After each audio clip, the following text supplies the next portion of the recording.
Eto mga kababayan, breaking news. Ibinasura ng Korte Suprema ang petisyong inihain ng high school teacher na si John Barry Tayam kaugnay ng pagpapadeklarang konstitusyonal ang quorum ng 12 senador. Ayon sa Supreme Court, walang legal standing si Tayam dahil hindi niya napatunayan na siya ay direktang naapektuhan o may malinaw na panganib na maapektuhan ng mga aksyon na kanyang kinikwestiyon. Nauna nang hiniling ni Tayam sa Korte Suprema na ideklarang may bisa ang sesyon ng Senado noong June 3, kung saan 12 senador lamang ang dumalo, ngunit idineklarang may quorum at nagsagawa ng reorganisasyon sa liderato. Sa kanyang petisyon, iginiit niya na dapat i-apply ang naunang desisyon ng Supreme Court sa kasong Abilino versus Cuenco noong 1949, kung saan pinayagan ang quorum kahit hindi kumpleto ang bilang ng mga miyembro. May mga senador daw kasi na hindi maaaring pilitin na dumalo, kabilang sina Senator Jingo Estrada na nakadetine at si Senator Ronald Bato de la Rosa na may kinakaharap na warrant of arrest mula sa International Criminal Court o ICC. Sa pamamagitan anya nito, malilinawan sana ang publiko at maayos ang usapin sa liderato ng Senado upang makapagpatuloy ang trabaho ng kapulungan, lalo na sa pagpasa ng mahalagang batas. Gayunman, dahil sa kakulangan ng legal standing, hindi na tinalaki ng Korte Suprema ang merito ng kanyang mga argumento. Hawak ko na. Hawak mo na ang bit. Hawak ko na ang bit. Okay. Binasura po ng Korte Suprema Yan. ang petisyon para magdeklarang legal at konstitusyonal ang quorum ng 12 senador Yan. noong sesyon nila noong June 3. Yan ang nag-file, Jen. Teacher ba ito? Oo, habang umuulan eh. Alam mo ang sinabi niya dyan? Oho.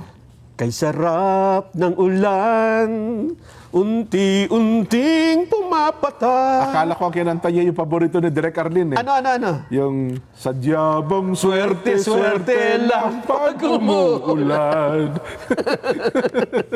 Ayan Ay, pala. talaga naman. O, ayan o.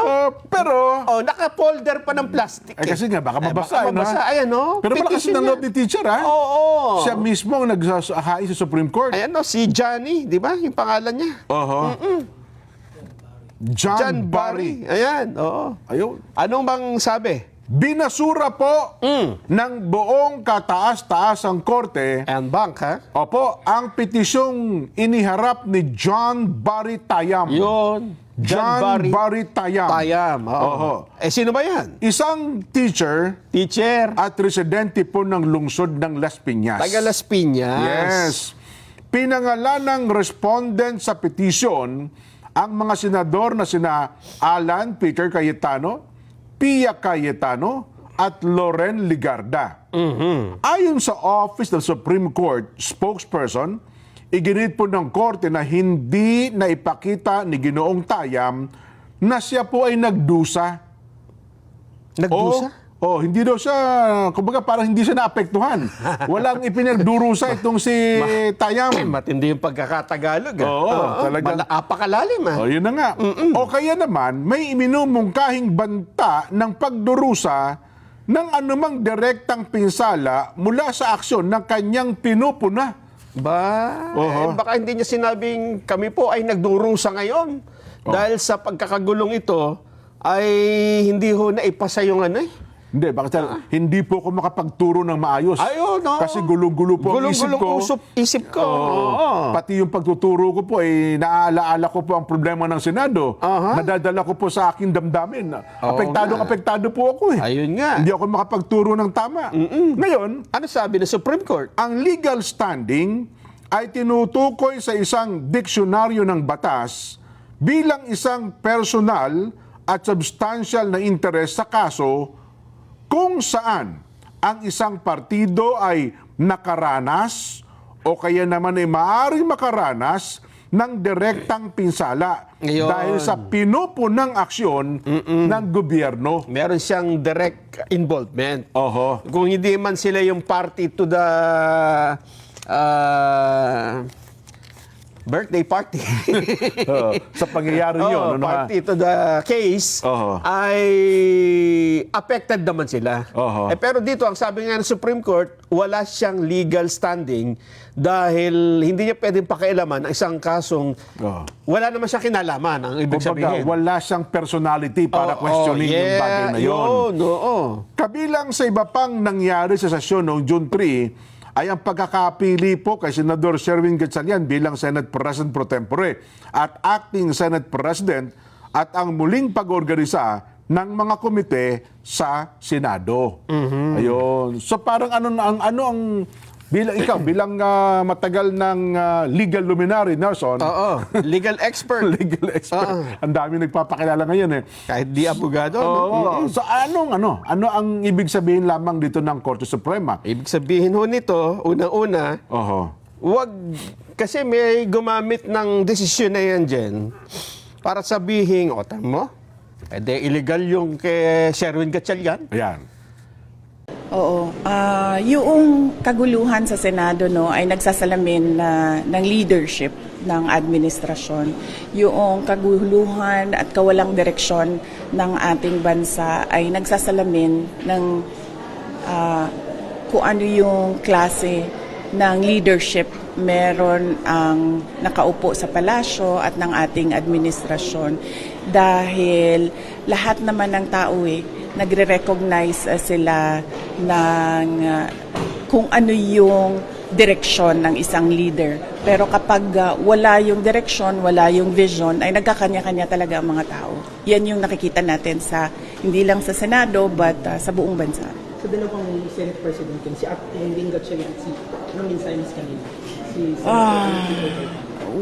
Wala akong individual na mensahe para sa ating mga miyembro ng Senado, pero dahil sila ay hindi dalawang grupo kundi isang institusyon, ay dapat pag-usapan noong 24 kasama yung mga nakulong kasama yung nagtatago, kung ano ba dapat ang prioridad ng kanilang institusyon at ano yung kanilang trabaho na naaayon sa ating saligang batas. Babe, para sa iyo, legal ba yung naging quorum ng Gatchalian Block?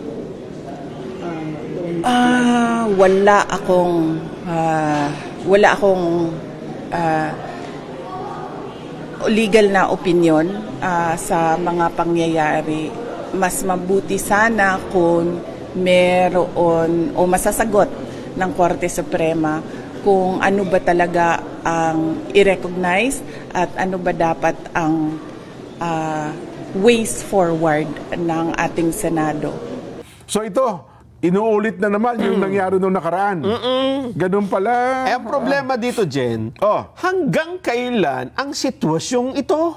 Yan. Ang ibig nating sabihin ito ay tuwing magkakaroon ba ng schedule ang isang Blue Ribbon Committee, kasi mukhang dalawa ngayon. Nag-uumpugan no? Oo. Tuwing magkakaroon ba ng scheduled hearing, ay may gagawin na naman na, wag tayo papasok, work from home tayo, lockdown ng Senado. Hindi kaya sila maubusan ng dahilan dyan?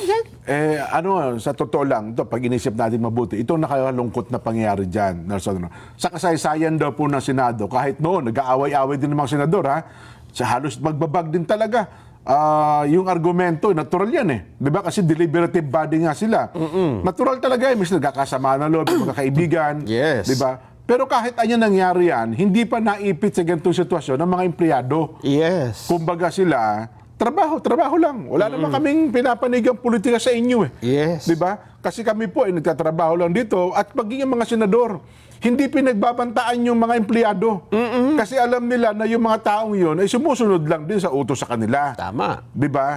Kaya ang malungkot nga doon, yun, ngayon, Nelson, bagay, nagkaroon na ata ng usapan yung mga empleyado ng Senado, pero sila ay nakipag-usap doon sa Cayetano Group.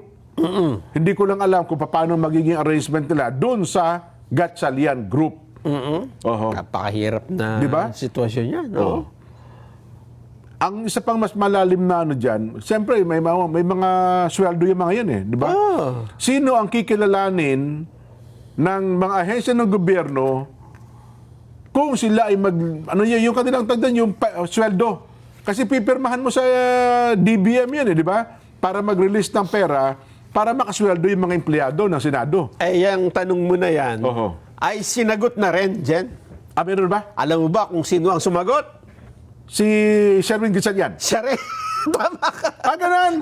Sinagot na siya. Ay, Sa isang... win tayo dyan. Panalo sa tayo. isang memorandum din, ha? Oo. Sinabi niya na, huwag kayong mag-alala, ako ang pipirma ng payroll ninyo. Ako ang magdedesisyon dito kung kailan ganon. kayo sa sweldo. So kahit nakapanig yung, tumupad ng gampanin yung mga sa Cayetano Group, papipirmahan din niya? Ako ang bahala dyan. Hindi naman pala. At least malinaw. Tapos na problema natin. Kaya lang, siyempre, ang panig naman ni Senate President Alan Peter Cayetano, sigurado, sasabihin niya, teka, bakit ikaw? Oh. Ikaw bang Senate President, sabi mo nga, acting ka lang eh. Yun na nga. Oh. Sa acting, pro tempore Ay, pa pro nga. tempore pa. Oo. Yan na, napakagulo dyan.